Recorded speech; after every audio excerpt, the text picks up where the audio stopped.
Living in a town where every house, every street, every inch of ground hides a secret so terrifying that no one dares to speak it out loud.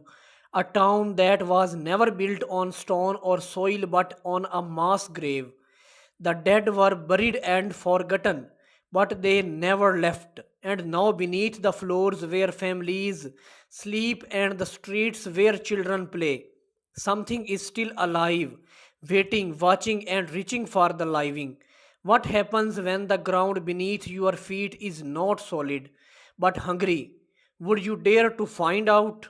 They say every town is built on history, but what if that history was never meant to rest?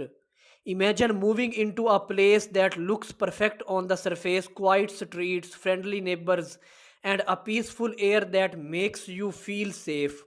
But under the soil, beneath the foundations of every home, something is stirring. A century ago, before the streets were paved and houses were built, there was a field.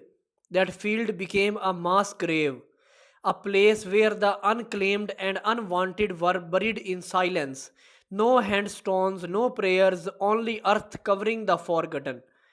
The town grew, life continued, and the dead were buried not just in dirt but in memory.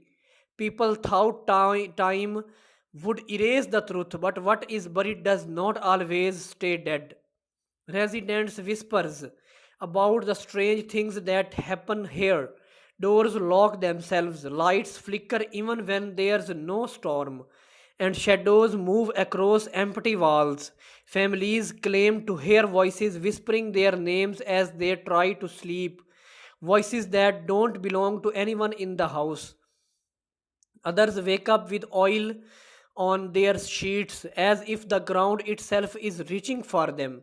Children speak of faces they see in the cracks of the pavement, faces with hollow eyes watching them from below.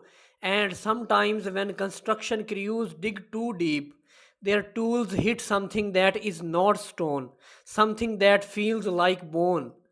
The truth is darker than anyone dares to admit. The bodies beneath were never at peace.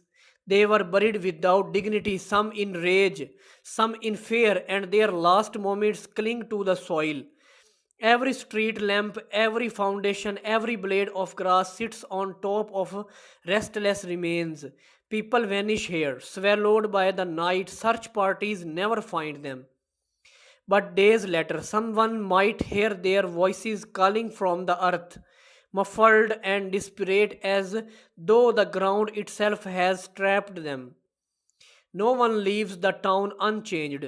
Those who move away still awake in the middle of the night with dirt under their fingernails and the sensation that someone is lying beside them, breathing heavily but unseen. This is not just a hunted place, it's a cycle, a hunger that feeds on anyone who dares to live there here. The town was built over a mass grave, but what lies beneath is not resting, it's waiting. And the question that remains is chilling: if the dead are still alive beneath your feet, how long before they rise to reclaim what was stolen from them?